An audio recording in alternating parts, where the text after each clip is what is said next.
So if you've gotten this far on the page, you're probably wondering what a new media memoir is and why I decided to create one. This is the story of me and my father and my sons, the daddy labyrinth that we're all caught in. It's new media because it involves this conglomeration of video and writing. So essentially what I've done is use simple filmmaking equipment, iPads, iPods, computers, to put together a series of home movies that are linked together with mostly essays to create a web around the subject of my relationship with my dad and my relationship with my sons. I'll talk about things a whole bunch of different times, and I'll cut together the most interesting footage that I find. I talk to the camera. It's kind of crazy. A lot of times you'll see me here in my basement where I've got this black cloth set up against the wall. I don't know, stylistic. The black wall gives me a chance to just separate myself out from my background, I guess, emotionally. Isn't that what the whole purpose of this endeavor is? Separating myself from my background? There are a lot of jump cuts. Sometimes I'll be talking and you can think of it as an extended selfie if you like, but really there's a lot of reflection going on here, and I think that the reflection of the camera is kind of crucial to the project.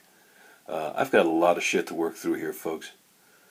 When you dig through this, you'll see that my dad was a very, very troubled guy, and the number one priority of my life is to make sure that his troubles don't end up on my kids' shoulders. Sometimes I find myself picking up things that belong to my dad, or just thinking about him, and I find that my emotions are flooded. Just being around his stuff,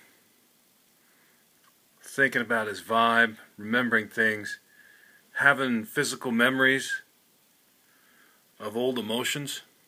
It's a little like psychotherapy, except I don't know where I'm going, and I don't know what I'm doing. So how do you use this thing? Well, you could just follow through the paths, click through, you'll get sort of a sequential approach to this material. But I'd like to steer you away from sequence if I can, because all this stuff with me and my dad and my children is not very sequential.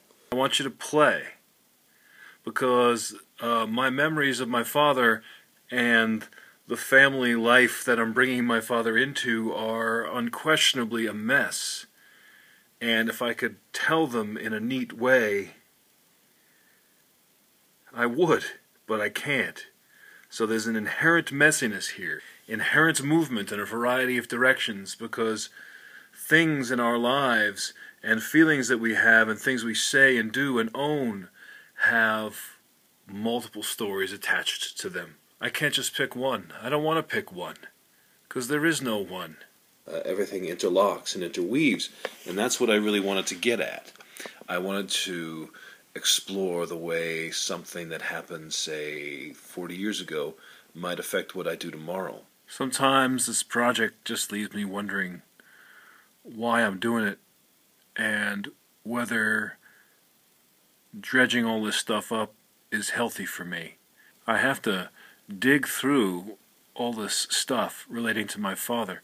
I don't necessarily have to make the movie, but I've got to dig. So why not make the movies? Why not write about it? Because I'm going there anyway.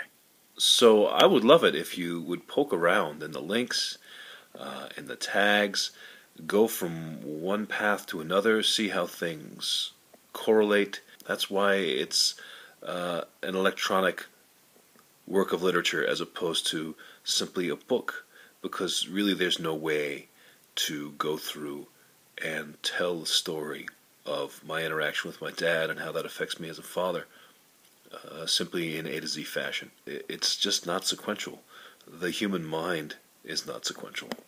Why should I try to create a work of art that is sequential? So here we are, you and me, in the labyrinth. Hope you enjoy.